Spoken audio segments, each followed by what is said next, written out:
Welcome to episode 96 of the Girl About the Globe podcast. The podcast is back for the rest of the year, and season 8 kicks off with a discussion on solo female travel in Europe. For this episode, I'm joined by Emily Pearn, a fellow traveller who's initially from Chicago and has visited Europe many times. If you are in need of some inspiration to travel to the continent of Europe, then this episode is for you. Stay tuned. Welcome to Girl About the Globe, a podcast for you, the solo female traveller, empowering women to travel solo with maximum adventure, minimum impact. Welcome to another podcast episode for the solo female traveller. Today I'm speaking with Emily Pearn, a fellow solo traveller, about her life-changing trip across Europe. Emily is originally from Chicago and has visited Europe several times. Hi Emily, lovely to meet you. Oh, nice to meet you. Thank you for having me. Oh, you're welcome. Before we transport ourselves to the continent of Europe, can you tell us more about you? So how long have you been solo travelling and what type of travel do you usually do? Yeah, absolutely. I first started solo traveling when I was about 15 years old, actually. I was on the U.S. national team for Taekwondo, and my parents couldn't come with me on every trip, so not entirely solo, but I was going with my team to Europe, without parental supervision, and I didn't start truly traveling by myself until I was about 22. I'm 29 now, so it's been about 7 or so years of going across the world, across the United States by myself. As far as my travel style goes, I love active travel. I love going anywhere where I can hike, swim, climb, see the geography of a country. And I also enjoy history and culture, so spending time slowing down between those active trips, museums, and getting to know the local. Is that what drew you to Europe, the history and the culture? That was a big draw to it. I feel like you can go to so many different countries in Europe, and each country has an entirely different culture compared to a neighboring country or a different history. So I never feel like I'm going to run out of places I want to experience in Europe. Gosh, you can see such a variety of geography. You can be on beautiful sand beaches, or you can be in the Swiss Alps. It's truly such a diverse place, and the people are incredible as well. There's a lot of solo travelers. That's true, actually, and I think the fact that everywhere is really close, isn't it? I mean, compared to the US, you can just fly within an hour and you can be in a completely different country in Europe. Absolutely, that's a huge draw as well. The flight from Chicago to London takes as long as New York to Seattle sometimes. So. Can you tell us a bit more about your travels and which countries did you go to and any routes that you've taken? Yeah, so typically before I go on a trip, I'll usually make a list of the top 10 cities or top 5 countries I'd like to visit for, say, a 2 to 3 week trip such as this one. And on this trip, I had 3 main countries I wanted to make it to, which were Poland, Croatia, and Italy. I have been to Italy before, but I was in northern Italy and in Milan in the past, and I wanted to make it to southern Italy and Rome this time around because it's so different even within its own country. But I was also able to visit 3 additional countries for a shorter period of time, just with extended layovers or day trips. So I also made it to Sweden, Bosnia, and Portugal. So I was able to make it to 6 countries in about 2 weeks on this trip. That's amazing. So that must have taken quite a bit of planning to be able to do those countries in that time. It does take some planning, but there's certain countries like Sweden. It was absolutely beautiful, but it wasn't necessarily on my top 10 places I wanted to visit. And I found a full day layover there when I was flying into Poland, so it allowed me to see a bit of it without having to book extra accommodation and things like that.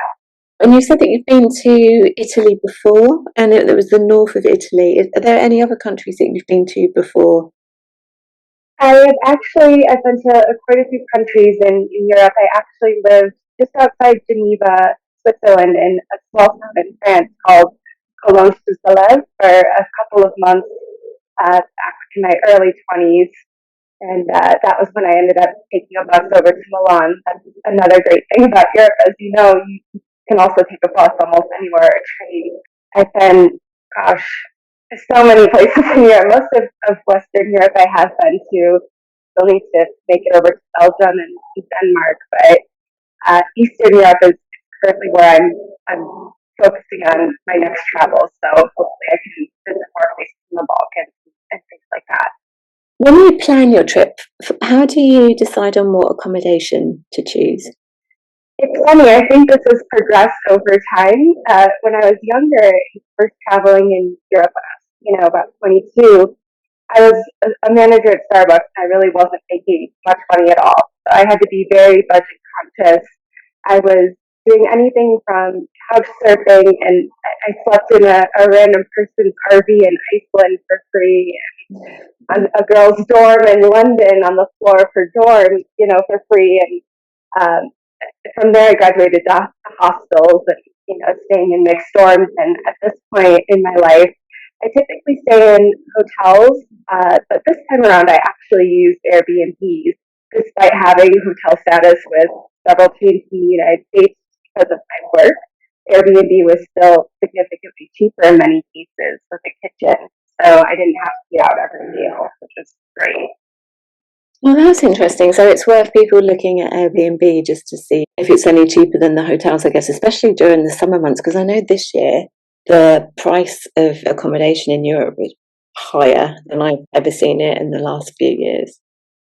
Yeah, I was very surprised. In the United States, especially, Airbnb can tack on cleaning fees that can make it very expensive.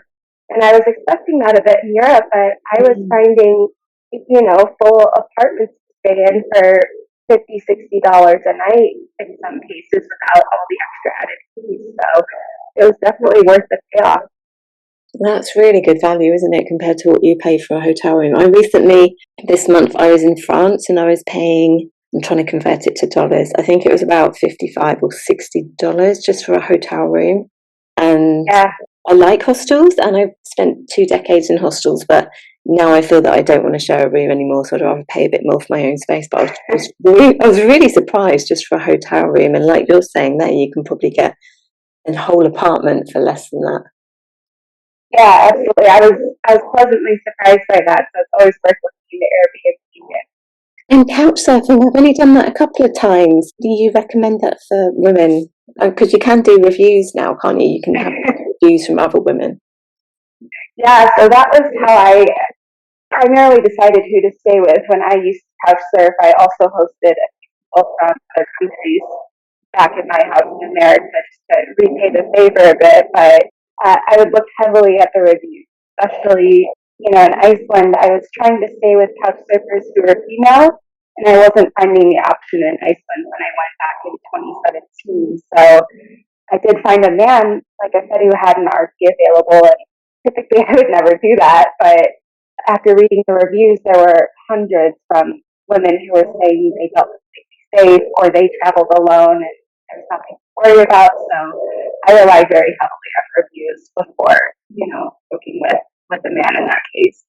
And it's a great way of learning a bit about the local culture as well, isn't it, when you couch surf? Generally people that I know of that have done it have been really open to meeting people from different cultures, and they've cooked for them and they show them around and take them to a local restaurant. So it's a good introduction. Absolutely. Yeah. Yeah, the people couch surfing usually want to give back to the international community or the national community in a way. So I did notice that a lot. Everybody was very friendly, and fortunately, I never had a bad experience couch surfing. Oh, that's really good. And I know Europe there's so many countries in Europe, but what do you think is the attraction to women travelling alone there after your experience of travelling solo there? I think, as we've talked about, there is quite the variety in the history, especially as it relates to women. You always need to be aware of your surroundings when you're traveling alone, but there are many places in Europe that are safer than other destinations around the world. Not to generalize, to say Latin America, you might have to be a bit more precautious in certain countries there compared to many big cities in Europe where there's a lot of people your age a lot of English speakers. Like I said, it's so popular among solo travelers as well. There's no shortage of people to meet in Europe. How do you normally meet people when you're traveling alone? And you said that you've met a lot of other women traveling solo. I have, yeah, in so many ways and opportunities. And ironically, I'm naturally introverted and quite shy, so I do have to push myself outside of my comfort zone. Starting even with social media, there are so many Facebook groups dedicated to women-only travel with hundreds of thousands of members across the world. A lot of them are looking to meet up while they're already in a country, or even plan a trip with you. So I have met a lot of people that use that. There's also so many apps. Couchsurfing also has a feature called Hangout, I believe. I've used that in the past where you can see locals in the area that just want to meet up and hang out. You know, I met a girl when I was in Portland. I flipped on the app in Portland, Oregon, and met a girl who was there and grabbed dinner and drinks with her, and she walked me around the neighborhood, a little bit of history. So that was great. And even more recently, what I used for this trip is actually the app Bumble, and many people associate it with the dating app, but there is a feature on it called Bumble BFF. So it's essentially if you're looking for friends wherever you're at. So when I was in Croatia, I clicked on Bumble BFF, and I connected to a girl from the UK that was using the app, and she was actually traveling with 5 girls she had just met through a Facebook group. So I ended up meeting up with all of them and spending the day with them on the island of the bar, getting meals together, swimming, and just getting to hear about people who have a completely different life and different experiences than I do. That's great. I'm so happy that you mentioned Bumble because I've just arrived back in Dubai and I got recommended to use Bumble for meeting friends. Yeah, I've had luck with it in the United States as well. It's a great app. Yeah, and I've met a couple of girls on it already because you can match based on your interests. So if you like yoga or meditation or hiking or adventure, it's such a good function, isn't it, that they've introduced? Exactly. What are your favourite countries that you've been to? Oh gosh, you know, I was actually blown away by Bosnia and Herzegovina on this trip. I took a day trip from Croatia, and it truly looked like a fairy tale. The day trip went by shuttle to Mostar. It is a country recently recovering from war in the 90s, but the people were so friendly. The food was incredible. It just felt like an entirely different place than Croatia, even 2 hours away. So Bosnia was a pleasant surprise. It was beautiful. The Krevic waterfalls near the Croatian border were amazing. So there was a very good mix of people and food, history, nature. It felt like it had it all.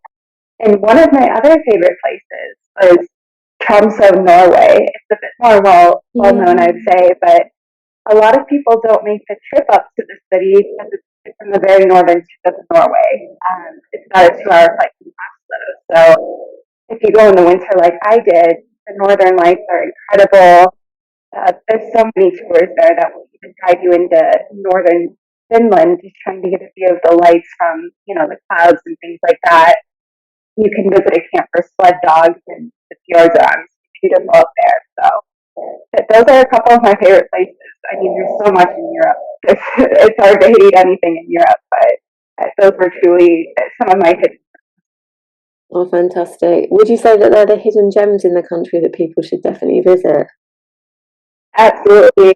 And I think a lot of people might tend to gravitate towards the bigger cities or the capitals. Yeah. And I got in the habit after I made that, not a mistake, but I typically would stay when I was younger only in the capital cities. Then I would log back into Instagram and posting from the same country. It's like, where was this when I was there? But it was because I didn't look beyond the capital. So for me, there's so much. If you look up ahead of time, that's something I started doing is Googling, where to visit in, say, Switzerland. You could find a smaller town that you can add on to your trip and see some really amazing sites you just found outside the capital of it. That's great advice as well. And generally, you find more community-based tourism in the smaller towns and the more rural areas as well. So it can be more of a cultural experience than a city break, can't it? Absolutely, yeah. And there might not be as many people that know English, but I find that those trips you have the more meaningful connection. You're really getting submersed into the culture. It's just amazing how you can understand each other even when you can't quite speak the language, or you do get you get an outcome that you want at some point, don't you? Right, it's very rewarding. Definitely. If you only had a month, what would your perfect itinerary be? I guess this is a very difficult question, and it would depend what region you wanted to go to. Yeah, there's so much trash in Europe that you could choose from. Personally, I kind of classify countries as easier or tougher countries for me to visit. By easier, I mean countries that have a large amount of English speakers, a bit less crime, you know, just better transportation, countries that require less essentially for me. So I like to do a mix of some of those easier countries in my case, such as Norway, Italy, Poland, Croatia, and I like to add in a couple of tougher countries. And by tougher, it's not that it doesn't mean bad. It just means, like I said, I have to think a bit more about things. I have to be a little bit more guarded in these countries. There might be heavy language barriers, so countries that are a little bit tougher I like to add in as well. So I like the variety when I go on a trip. So, and on top of the navigating the countries, just finding a place that's, you know, by the ocean. I love seeing the ocean and the mountains in one trip. So I like having a pretty wide spread of geography and culture wherever I'm going. So I'd probably be all over Europe, to be honest with you. I don't necessarily stay close together, and my flight plans don't always make sense, but I'm trying to get to the places that I want to see the most. So. Yeah, and like you were saying earlier, it's very easy to get around, isn't it? Because there are buses. I spent 4 months from London to Turkey, and I even crossed the Channel Tunnel by bus as well. And I just took buses and trains. So it is very easy to go overland. There's also hop on, hop off buses, isn't there? So if you don't want to plan it all completely solo, you can have company on the bus and book your sectors. What's your favourite way of getting between everywhere? I personally have been using airplanes a lot more frequently. I mean, you can find flights are so cheap in Europe. It's hardly more than a bus in some cases. Like I think flying from Croatia to Italy was maybe $20 US, you know. And granted, I travel light where I'm not paying baggage fees, but you know, compared to a bus that would take 11, 12 hours if I'm only in the country or in on the continent for 2 weeks or so. For me, it makes sense to save the time and just fly. Yeah, definitely. But that's because I'm kind of all over the place. Maybe you've had better luck as well. I've had some rough goes on like the Flix buses and been broken down on the highway of Italy. So I don't have a great track record with it, but so many people have had great. I saw a Flixbus recently, but I took Blah Blah Bus. I don't know if you've heard of it. I used BlaBlaCar in the past, which is a platform where you can get a ride with a driver that's heading to your destination, and they get verified and they have reviews as well. They've now expanded and they do Blah Blah Bus, and it was really cheap. Oh, very interesting. Yeah, that's interesting. I didn't know they expanded. Yeah, but like you say, I mean, if a flight is $20, it makes sense if you're short on time, because that can sometimes be cheaper than the bus. And by the time you get to the airport and then get the other side, it can still be easier than 11 hours, can't it? Right. You do miss the scenery of the bus rides and, you know, passing through the country, some of the smaller towns, though. So that is one drawback to flying. What did you used to do in the evenings by yourself? So when I was younger, I would actually, if I was staying at hostels, I would go down to the hostel bar. Many hostels have their own bar there, and that's where I would network and socialize a bit, get to know people, plan what we're doing the next day. It's usually a lot of solo travelers as well. Nowadays, it typically depends on where I'm at, which country I'm in. There are some countries where you can walk around safely by yourself and see the sights. but that was, not the case in every country. So I would typically use evenings if I'm in a country where, I don't really know anyone. I haven't met anybody yet. I'm not sure if this is a walk around. I'd use that to decompress and plan my next day. But if I am in a country where I can walk around, I find that going out and seeing some of the monuments and sites in the evening, which is actually what I did in Rome, there's hardly any tourists compared to during the day. So that worked out great. Oh, that's a great tip. I know that you can do evening tours at the Colosseum in Rome. Well, it was actually quite funny, and one of the ways I networked in Rome was I met a local there, and he actually showed me around for the entire week, and so I got to see sites and museums that I would have never had on my itinerary, and even I got to eat at restaurants that were more in local neighborhoods because I had someone that could speak the language of the wait staff and had been eating there his whole life. So it was nice to get a history lesson as well behind each monument. Normally you look up at it, might Google a little bit if they don't have any information there, but I got to understand a bit more behind what I was seeing. With very little crowds as well because we were going at night. Oh, fantastic. In your experience, what countries would be the easiest ones for someone to travel to? I will say I thought Rome was very easy. Rome and Italy in general are very easy, in my opinion. Even the major hubs like Paris was easy. Croatia was a bit tougher just because of the lack of public transportation. I did have to rely on Uber quite a bit to get from the airport to where I was staying in Split. London is obviously pretty easy to navigate. You have a lot of people that speak English and they have great public transit. And many of the Scandinavian countries are great as well, like Norway and Sweden. They have phenomenal public transit, and it's very safe as well. So, talking about safety, is there anywhere that you would avoid on the continent? To be honest, there's no places I personally avoid in Europe that I've been to. Other continents, yes, I could probably speak to that. But the one piece of advice for Europe is doing the research on the neighborhoods that you're planning to stay in. You don't want to end up having to walk 45 minutes to get back to your apartment at night due to lack of public transit, or staying in a more rundown area of the city that might make you uncomfortable. It's always tough when you have stuff you want to do at night, and you might have been able to do it if you were staying in a better neighborhood where you're at is not safe. So for Europe, I definitely recommend looking up where you're staying when you travel around. Yeah, great idea, because especially in big cities, you can think, well, Istanbul, for example, is huge, and you can think that from wherever you stay, you can go and see the sights, whereas you could be in a completely different neighborhood and feel quite isolated.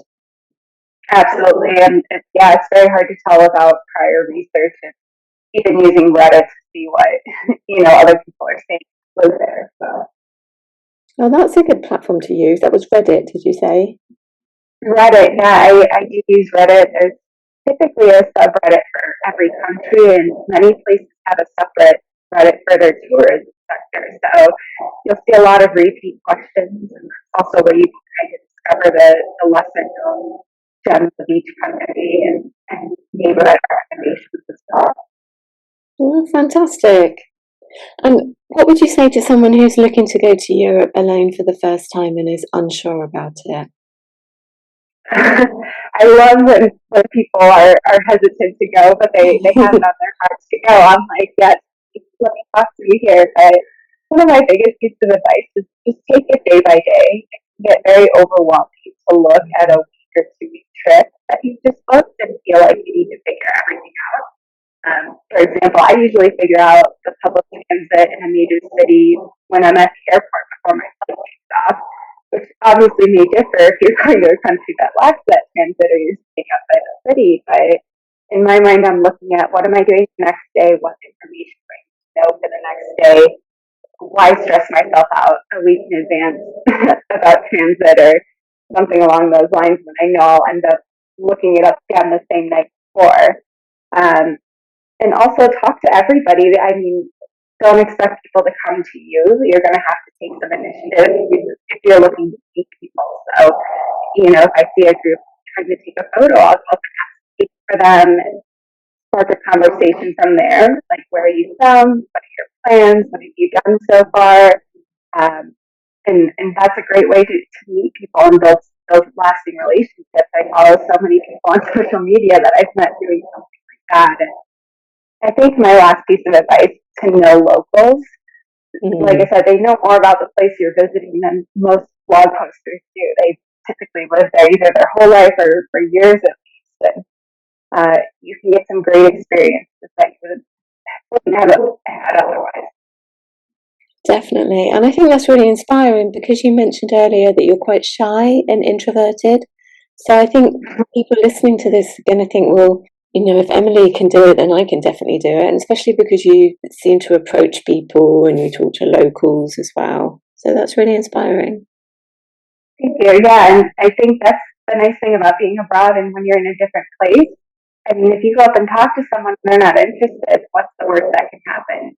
You're probably never going to see them again, Move on to the next one. It's okay.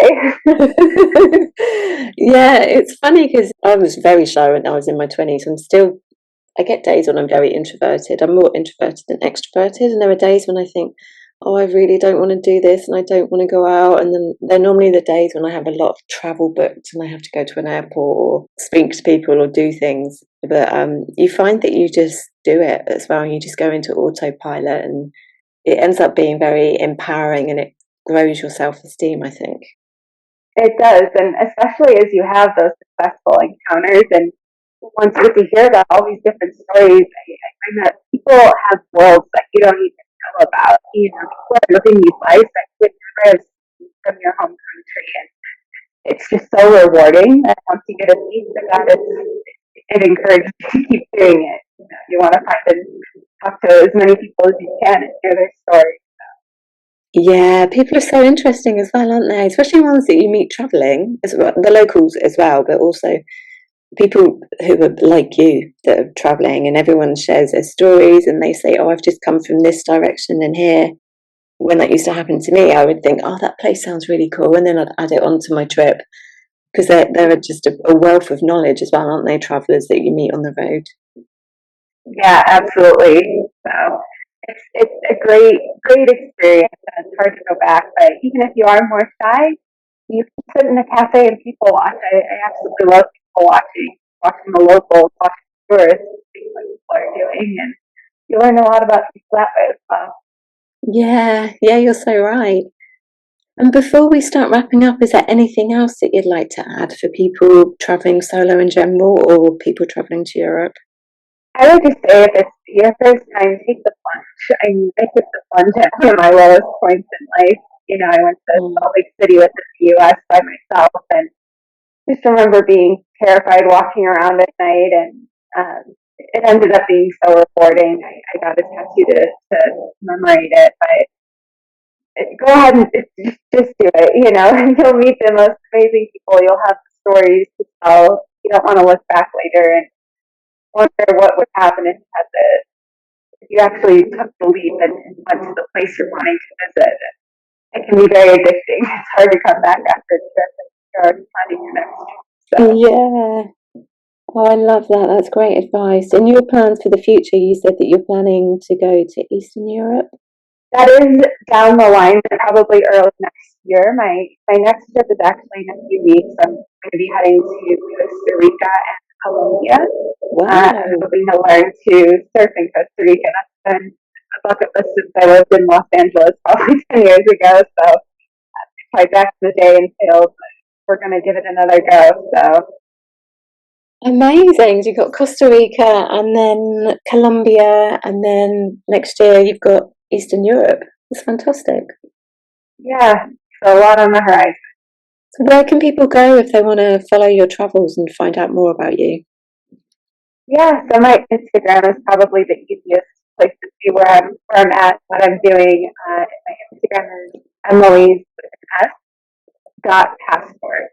So I post on there pretty frequently. It's almost entirely travel related. Okay, great. I'll put a link under this interview as well, so people can follow your travels and see how you're getting on in Costa Rica and India. Well, it's been such a pleasure talking to you. Thank you so much, Emily. And great meeting you. I wish you success on all of your future trips, whether they're solo or with other people. Thank you so much. I wish you safe travels as well. Thank you. And I hope that Emily has inspired you to travel to Europe. I personally found this interview very inspiring. If she has, we have a solo travel in Europe guide on the Girl About the Globe blog, and I'll be back next week. Thanks for listening to our Girl About the Globe podcast, making solo travel easier for you. Find everything that you need for your solo travels at girlabouttheglobe.com, and don't forget to subscribe so you don't miss an episode.